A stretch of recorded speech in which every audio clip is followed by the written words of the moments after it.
Coach Jeffers, yeah. Yeah, this is a fine day.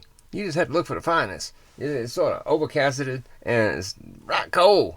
You know, I just can't imagine. It's cold enough. I should be blowing some smoke, but there's just not enough humidity out there, I guess, to get the smoking out. Anyway, Coach Jeffers, tell you a story. Oh, what is that? Oh, just some more old age stuff.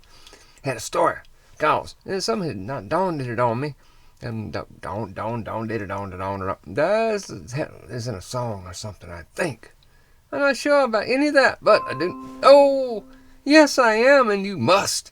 That's why you paying your money. Protect yourself against the virus of the Coach Kevish. No. Anyway, we're talking to the pen because we're writing a story. This here story, it's a true story. And, I had never put it all together because I was so appreciative of the giving me the brown pussycat. I had not even ever had seen that thought or think about the brown pussycat. Them brown dogs have been all throughout the life and stuff. But the brown pussycat, it's different. It's a whole nother thing. Anyway, I've noticed some AI things. They make sure they do their hands. So we're not mentally ill. We're not doing like one hand or left hand. No, sucker.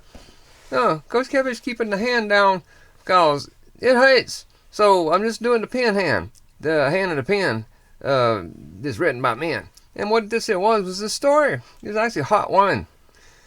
Especially when you stop and think about it. Because it's like 50 years. More than 50 years. Oh, goodness gracious. It's like 55, 56 years in resolution. The solution of the brown dog. Coach Kevish, when I was a little boy, I told you, I got dropped it off with these people. And, hell, I didn't know who these people was. All I knowed was the mama. And then the dada that was not my dada. And then I'd been left in here with someone that said, that's your papa. And he put you on his shoulders and he walked around the yard. And well, who are you? Who are you to say you my dada? Anyway, that first year or so, it was, actually, first 2 or 3 years is right bad. But what Coach Kevish found was love and the critters. That kind of stuff. And I guess what it was, first thing, this here, folks that I dropped it off with, they raised dogs. They had dogs. And they had the shepherds and the Belgian shepherds. And they was breeding them and selling them and stuff. And of course, Coach Kevish got right in on that. Because I like the critter better than I do the people anyway. And of course, I really understood that at that point. But I was like 6, 7 years old. And what it was, we had a set of puppies.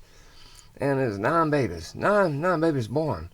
And it's a Belgian. The Belgian shepherd. His name was Bouncer. He was beautiful. He was cream-colored dog. Hair is, just the hair. You had to keep him brushed in the summer because of the hot spots in the hair. 320. Ooh, my feet is freezing. Anyway, and what it was, them babies. And the mama was a beautiful German shepherd named Duchess. A beautiful girl. She's the one that stood there with her haunches is low and the shoulders high. Like, I'm going to bite you. Anyway, they had the babies. I remember I watched this my first time to ever see Boo-Boo getting the Boo-Boo on. And that's what that granny said. She said, they get hung up, and that's what they do, and then she had a baby. And sure enough, that's what it was. Well, Coach Kevish, they gave me what I thought, get off there, Hal, was choice of a puppy. And of course, Coach Kevish picked the brown one, Coco. It's Coco. It was literally Coco brown. Like you open up it as some Hershey's Coco, and that's the color of the dog. And it curly hair, like the Belgian Shepherd. And big. And you know how they are. And you smell their little bellies and smell their breath and stuff. And they just, the puppy smell. You know that smell? You fall in love with the smell. Anyway, as time went on, the babies grew. And when they got about 3 months old, 4 months old, well, they started disappearing. Coach Kevish did not understand fully what was going on. But after a while, it did. Especially, I woke it up that one morning, and I went out there to see my baby, my Coco, and well, come find out, somebody had bought her. which really in the long term, 7-year-old youngin could not take care of a critter like that. But it was, I just fallen in love with the dog, and you know, because I didn't trust people, but I trusted the dog.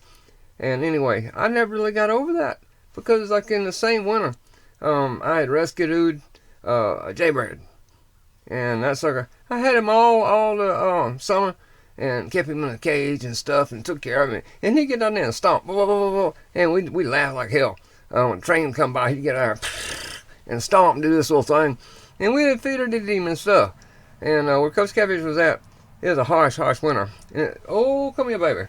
And it got so cold that me and old granny, it busted at all the water lines, and hell, we'd have froze to death.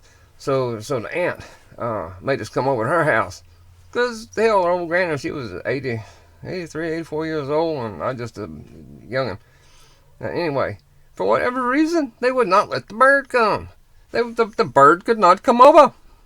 Well, hell, by the time we got back 2 days later, oh, I remember, it had been icing, and trees were falling, and they followed it on our trailer. And it was very bad. And we was afraid that, you know, something else bad could happen, because, you know, it's just a bad circumstance. And we didn't have the water. And so we had to go over there. That's what it was. And the bird could not go. And it took us 2 days for the uncle to get things sorted out so we could get some water and get the heat. And the trees finally started thawing out, because down there in the boot, hell, it didn't. We had the cold things back then, but it did not stay a long time. But we had these exceptional winters. I'm sorry, I did not get the chance of cleaning my teeth off. I forgot. That's why I got a shitty camera, because sometimes I just can't take care of the details. And I would not want you to see the nastiness in my old mouth. Sometimes it tastes like the kitty cat poo-poo did it. Anyway, I did not come to talk to you about that. But what it was is the universe. It's kind, well, whatever it is, cause, you know, Coach Catfish is always telling you about the brown cat studio. What I got him, and the thing is, I got this giant pussycat. He's a giant baby. He nested on it his mom's ears. Well, my dent, he nested it on her ears. Him and his sister both. And he got me a giant cat. He's 18 pounds, and he's brown. And what I finally realized is, crazy, knew that I had unrequited love with that puppy dog way back when I was a little boy. So he gifted me the brown cat, the giant brown cat. It's very strange, because there just ain't that many brown cats.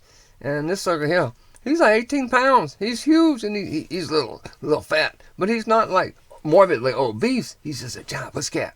So I just know that the universe, however you want to say it, was kind and giving me something, because I had love, unrequited love, taking it away from Coach Catfish.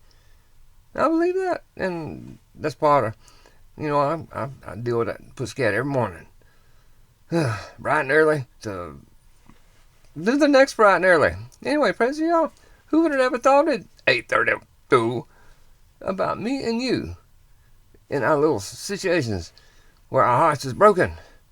And that's just the start of things that I know powers higher than me has stepped it in and made things right and done and helped and, you know, fix things.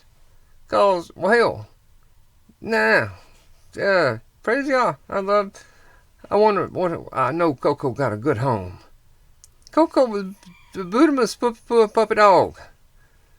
Coco, she's the color of Coco. And that long hair. Crazy, y'all.